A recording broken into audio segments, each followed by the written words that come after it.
So we have a mega list here today, 19 players, and I've had to look far and wide for these players. I've had to go to the depths of the internet to look for any links whatsoever to Real Madrid, and we found 19 very very good players here, players who some are more obvious than others, and we're going to start with someone who has been a more recent link, and that is Stanislav Lobotka. We've seen the links that Carlo Ancelotti wants him, and you can see why, because he's definitely more of a Cruz replacement than Bellingham per se. I would say that Lobotka's passing is fantastic, and although other aspects of his game are lacking a little bit, I think his passing is absolutely fantastic. I think it's been key to the way Napoli have been playing this season, and I do think that he would be a good replacement for Toni Kroos. Only 27 and has La Liga experience. If I remember, he used to play for Celta Vigo. So, what are your thoughts on Stanislav Lobotka? I must admit that the first time I saw the links, I was like, who's this guy? Because I honestly, if I'm being totally honest, I'd never heard of him. Then I decided to have a look at some of his passing and his skills and his touches, and it's actually quite good. And I was a bit shocked, how I never came across a player, if he's so good, his passing, etc., and his movement from midfield. It's actually quite good, and he's good in attacking areas as well. But I would actually stick with your analysis for this one because I think your analysis would be much better for this player, if I'm being honest. Yeah, I do watch Napoli quite a lot, and I think he's been key in the way that Napoli have played this season, and he has been the main metronome in the midfield, keeping everything ticking over. And ultimately, he's a bit like Toni Kroos in the fact that ultimately he's not going to get the plaudits he deserves because he only does the passing bit in the midfield, and that is where Lobotka, some players like Zambo and Gisa next to him, they're going to get more plaudits because they go ahead, score goals, tackle more, and they're gonna really take the plaudits for doing all that work. But I think Lobotka's really underrated. One other thing is that maybe some people are concerned about the fact that he may not be Real Madrid quality. I think that Real Madrid is a club where players can elevate their quality more than most other clubs. We saw that Casemiro. I would have never thought that Casemiro could have got to the heights he did when he first joined the first team. I would have never thought that Fede could have got to this level when he first joined the first team, and you could say the same for Lobotka. So those are my thoughts on Lobotka. Next up, Malo Gusto. Now we did this last time on the more transfer section. However, the rumours have intensified. I think he's a great player. Personally, I've watched him a little bit more since the last time, and he's a great progressor of the ball. He's a good tackler, and all of this culminates in a very very good right back going forward and defensively. Maybe his crossing efficiency needs a little bit of work, but overall he looks a very good player. So, what are your thoughts on Gusto? I actually think that he's quite impressive in terms of his attacking qualities, if I'm being honest. I think that his defense is actually quite good as well. He's good getting forward. He's also good on his left foot, and he has some good defensive skills, in my opinion. But I think, if I'm being honest, right back is a position that Madrid fans that they want to improve. If I'm being honest, they honestly want to improve the position. But I think sometimes we are a bit picky in terms of the players who is linked to the club, and it's difficult to blame Madrid fans because we had Carvajal, who has been at the top of his game for so long, so picking a quality player to deputize for him or to one day replace him is of course going to be a lot of debate on it, but I think that he's a good player, and I think Madrid fans will be a bit key because we have Vinicius, Tobias, and we have Odriozola and Lucas Vazquez, and there are so many options in my opinion. I think there are 9 players that played at fullback, at right back for Madrid in the last 2 years, including Valverde, Sergio Santos, and there's so many others, so I think it's definitely a position that we need to look at. So if I'm being honest, in 2 years, I think, I'm not too sure it's going to be Carvajal's level. And of course, Lucas, of course, it's difficult to see his level as well. Odriozola, of course, I think he's going to leave soon. So I think if you look at young fullbacks, I think he's a good option. But of course, it depends on the course as well. Madrid will be looking at that. Yeah, and you look at Leonetti, and they are not in a good position. So he wouldn't cost much. I would say 20 to 30 million. And I think for that price to get a 19-year-old who looks extremely good for his age, I think that's a steal, to be totally honest. Next Yeah, up is another. Sorry. if you ask me, I think that it's time that we look at younger options for the position, whether it's more Tobias. We need to look at players who can be in the club for the future. Yeah, and talking about another right back, let's move on to Diogo Dalot. And he's been excellent for Man United so far this season. He's had the praise of Ronaldo. And, Eric Ten Hag seems to absolutely love him in the right back option. I think he's really stepped up his game this season for Manchester United. Going forward, he looks ever more efficient. And defensively, he looks a solid presence as well. So I think Dalot's been a very, very good player so far. And I think he hasn't been a start for Portugal, obviously, because João Cancelo's ahead of him. But I think Dalot's a very good player. So what are your thoughts on Dalot? You know what? When I've been looking at Portugal in the past, I was a bit confused when Semedo was keep being picked up from like maybe within the last 2 years until we came into 2022. So because I always know that he's a good player going forward, and of course defensively, he's a hard worker. He has good intelligence. There are many fullbacks his age, or maybe a bit younger, that's better than him. But he's a solid defender. I think now a lot of fans, a lot of football fans, if I'm being specific, are spoiled by the excellent attacking of James and Walker and even Trent Alexander-Arnold and Trippier, of course. But they are good fullbacks like Dalot, who can definitely serve big teams. In my opinion, I think we need players like that in all football clubs, especially Madrid. Like I said, we'd have to look at the position because we are not too sure of Carvajal and Lucas within the next 2 years. But if I'm being honest, in the next 2 years, I think he's going to be up there with Carvajal, maybe even better. He could be. He's young. He's going to get better. He's working under a good coach at Manchester, so I'm sure he's going to get better as well. And of course, I think maybe he's even better than Lucas now. So yeah, he would be a good option. I'm not going to lie. So Dalot would be a good option for me. Yeah, let's move on to Bellingham, but not Jude. We'll be talking about Job Bellingham, his brother at Birmingham City, 17 years old. He has been making starts for Birmingham recently in the Championship, obviously not now because of the World Cup, but Job Bellingham, it's insane how there are two brothers, central midfielders both, and both look fantastic talents. Job I wouldn't say he looks better, but I think he looks like a similar level to Jude when he was in the Championship. I think Job Bellingham could reach the similar levels of Jude, but I think Job probably needs a move to somewhere like Dortmund. I wouldn't be surprised if next summer Jude is sold to Real Madrid or Liverpool, and then for the following summer Dortmund go ahead and sign Job Bellingham. So what are your thoughts on Job Bellingham? Yeah, I actually think for a youth level, he actually does look quite good. Of course, he does look very alike to Jude Bellingham. And sometimes when you see maybe videos of them, you're thinking that it's the same player because they do have a lot of similar qualities. They occupy similar spaces on the pitch. I think he looks quite good, especially in youth level. I would like to see how he can take his football and talent on the senior level before we make any moves for him. Let's be honest. When Jude was that age, he was quite good. We were actually many fans were like, "I moved to Manchester United. Might be a bit too soon for him." And he actually went to Dortmund and did well. And so let's see if the same can apply to a younger player and see what he can do. Yeah, 100%.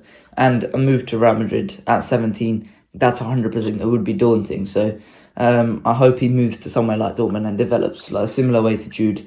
Let's move on to Enzo Fernandez. Yesterday, he scored his first international goal, I believe. And so far this season for Benfica has been really, really exciting. I remember us talking about him on the More Transfers bit when he was at River Plate somewhere last season. And I said, it's better to to sign him now for 15 million than to sign him next season for 80 million plus. And here we are, and it looks like Enzo Fernandez is going to go for 80 million plus. He looks a fantastic player. And ultimately, Benfica have hit the jackpot, to sign him for 15 million. Now it looks like what a deal. So good on the ball, so intelligent on the ball to find some great passes. And the fact is, he can tackle. He's very, very aggressive. He puts in pressure, and he looks a fantastic midfielder, the complete midfielder that knows how to pass, tackle, dribble, everything. And this is, I think, Enzo Fernandez is a fantastic player. So, what are your thoughts on Enzo? Yeah, actually, the first time I actually saw an entire match with him was this season, just last month against PSG in the Champions League, where he actually did look quite good. His passing was good. I think he got an assist as well. In that game, of course, the decision making on the ball, he can jump deep and collect the ball to control the tempo of the game. I think he's an intelligent player. He knows exactly what to do on the ball from that match where I saw him. And I actually was quite impressed by how good he's playing at a high level, especially in the Champions League. So I think you have a good point there. At 50 million, when they're cheaper, it's better than signing them for maybe 80 million. And I think when the cost goes up that much, I think it's the English clubs that's going to take advantage. I'm seeing that he's linked to even Spurs and, of course, Manchester United and Chelsea, of course. The links would continue. So I think it's going to be difficult for Madrid to sign him, but I think he would be a good option, especially with, of course, Tony Kroos and Luka Modric getting a bit older as well. So, of course, he'd be a good option for us, but let's see how the cost is and how much Benfica would want in maybe next year or 2 years. Let's see. Yeah. Next up, we've got two former Real Madrid players. We'll do both these at the same time because they both are linked to buying them back. That is Take Kubo and Fran Garcia. Take Kubo has been exciting so far this season, and we could see him have a very, very good game today against Costa Rica. I hope he does well there.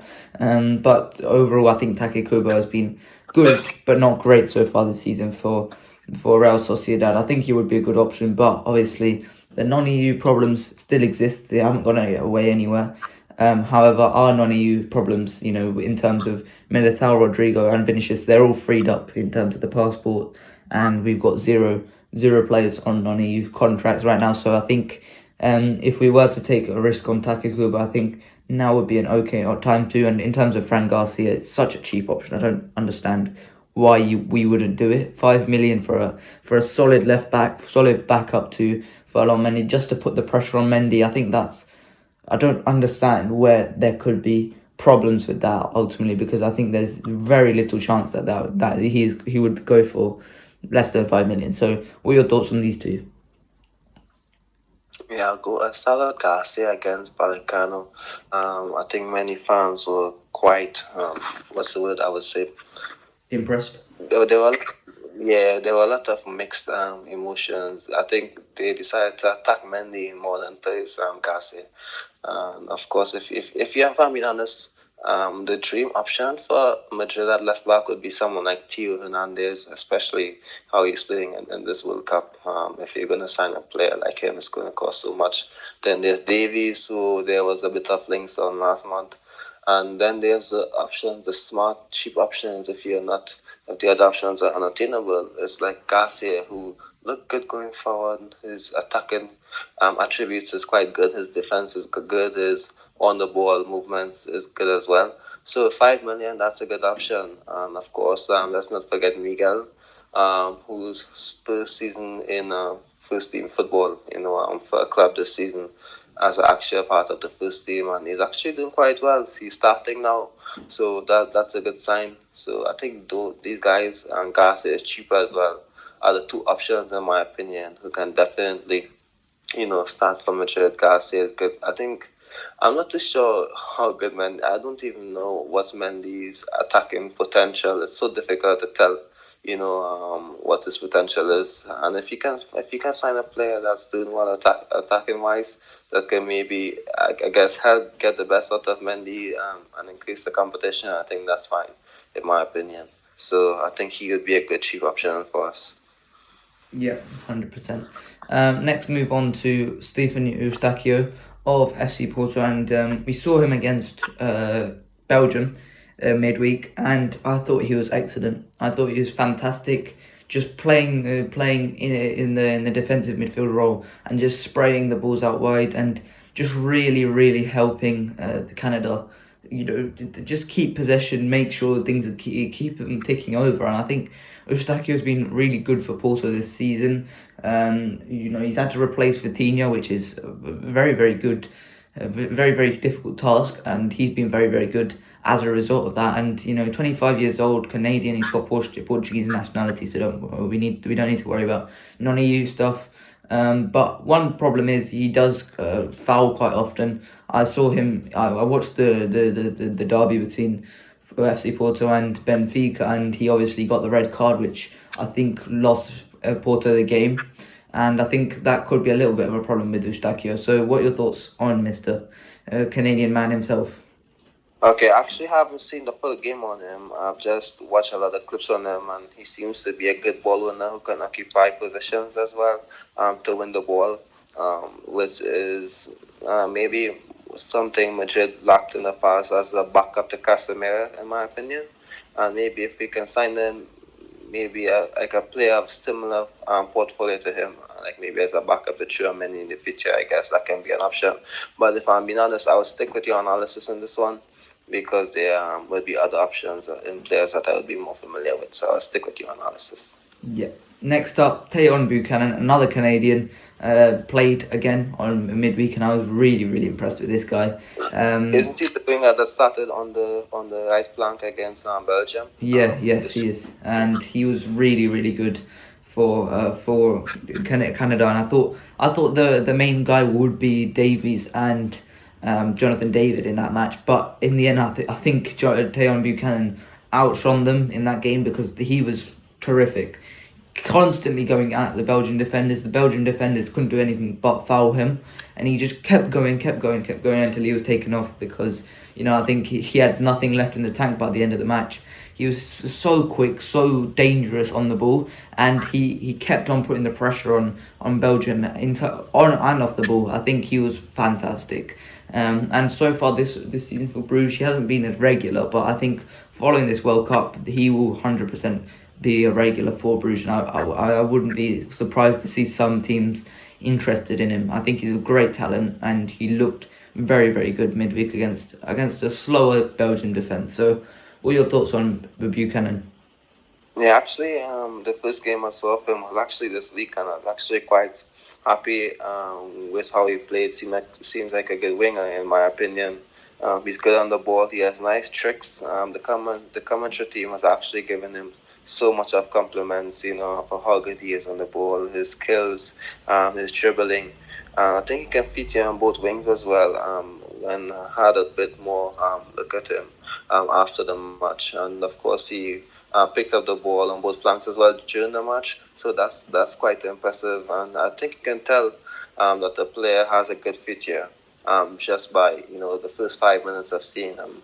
Of course, sometimes that's not always the case, but within the first 5 minutes, after I started looking at him, when the commentary started speaking about him, he seemed like a good winger. He's similar to Vinicius, not in terms of their skills, but in terms of their mentality, where they would keep trying, to make something happen.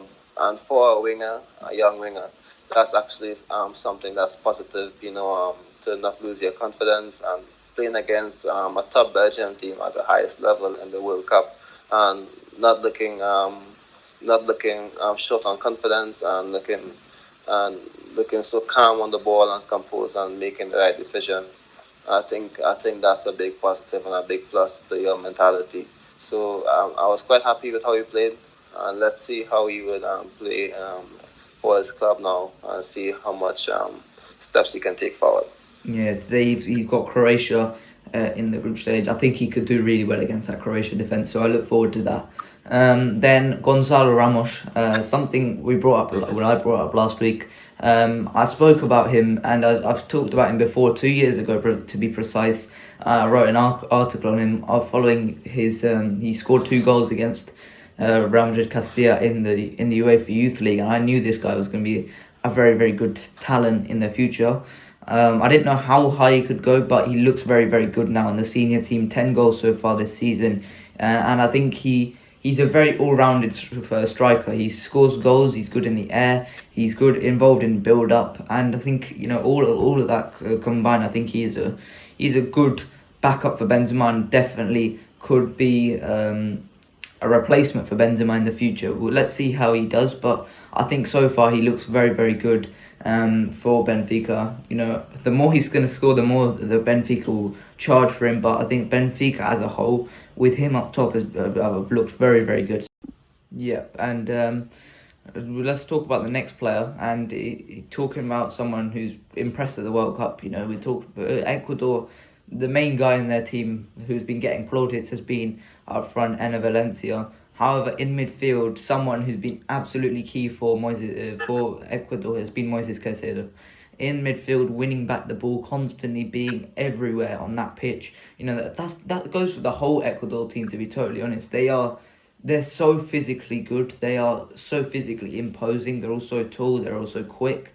It looks like there are more of them than there actually are. And Caicedo does the job of three people. He has a bit of that kind of Kante thing where he looks like he's doing the job of many other people, but he's been fantastic so far this season.